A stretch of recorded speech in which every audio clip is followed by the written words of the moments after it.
ഒരു നാളിൽ മൂസാ നബി അലൈഹി സ്വലാത്തു വസ്സലാം ഒരു വഴിയിലൂടെ പോകുന്ന സമയത്ത് ഒരു മനുഷ്യനെ കാണാനിടയായി. അദ്ദേഹത്തിൽ മൂസാ നബി കണ്ടത് അദ്ദേഹത്തിന്റെ ശരീരത്തിൽ ഒട്ടുമിക്ക അവയവങ്ങളിലെല്ലാം വളരെ ശക്തമായിട്ടുള്ള രോഗങ്ങൾ പിടികൂടിയിട്ടുള്ളതായിരുന്നു. ആ രോഗങ്ങൾ കൊണ്ട് തന്നെ അദ്ദേഹം ശാരീരികമായും മാനസികമായും ഒരുപാട് വേദനകൾ സഹിക്കുന്നതായി മൂസാ നബി അലൈഹി സ്വലാത്തു വസ്സലാമിന് അറിയാൻ കഴിഞ്ഞു. അതുകൊണ്ട് തന്നെ അദ്ദേഹം അവിടെ നിന്ന് പോയപ്പോൾ മൂസാ നബി അലൈഹി സ്വലാത്തു വസ്സലാം അള്ളാഹു തആലയോട് ചോദിക്കുന്ന ഒരു കാര്യമുണ്ട്.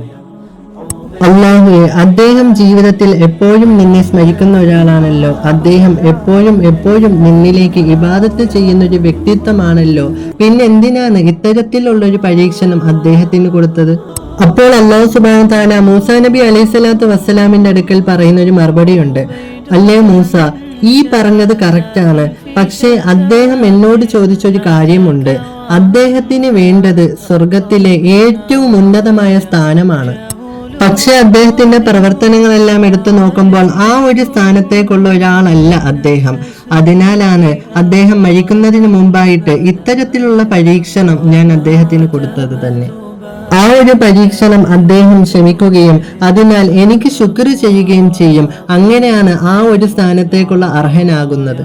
കണ്ടില്ലേ, അല്ലാഹു സുബ്ഹാനഹു വ തആല തന്നെ സ്വന്തമായിട്ടാണ് നമ്മുടെ ഓരോരുത്തരുടെയും നമ്മുടെ സ്ഥാനം അവനായിട്ട് ഉയർത്തി തരുന്നത്. നമ്മൾ ഒരു കാര്യം ചോദിക്കുന്നുണ്ടാവാം, പക്ഷേ അതിൽ എന്തെങ്കിലും ഒരു തെറ്റുണ്ടെങ്കിൽ അല്ലാഹു സുബ്ഹാനഹു വ തആല തന്നെ അത് മാറ്റി ശരിയായ വഴി നമുക്ക് തരുന്നതായിരിക്കും. ഒരു ചെറിയ പ്രവൃത്തി മതി, അതിനും കൂലി കിട്ടും. മുഅ്മിനാണോ, ഒരു ചെറിയ പ്രവൃത്തിക്ക് പോലും കൂലി കിട്ടും. മാത്രമല്ല അവൻ തന്നെ നമ്മുടെ പാവങ്ങൾ ഓരോ തരത്തിലും പൊറുക്കുന്നുണ്ട്. കാലിലൊന്ന് ചെറിയ മുള്ള തലച്ചാലോ, മാത്രമല്ല നമുക്ക് ചെറിയൊരു തലവേദന വന്നാലോ, മനസ്സിനുള്ളിൽ ചെറിയൊരു തരത്തിലുള്ള വിഷമോ പ്രയാസം മതി, നമ്മുടെ പാവങ്ങൾ അല്ലാഹു സുബ്ഹാനഹു വ തആല തന്നെ പുറത്തു തരും. പക്ഷെ എന്തുണ്ടാവണം? ഈമാൻ ഉണ്ടാവണം. അല്ലാഹു സുബ്ഹാനഹു വ തആല അവന്റെ അടുക്കൽ നിന്നാണ് ഈ ഒരു വിഷമവും സന്തോഷം പോലുള്ള എല്ലാവിധ കാര്യങ്ങളും വരുന്നെന്നുള്ള ഒരു വിശ്വാസമാണ് നമുക്ക് വരേണ്ടത്. അല്ലാഹു സുബ്ഹാനഹു വ തആല നമുക്ക് ഈമാൻ നൽകി അനുഗ്രഹിക്കട്ടെ.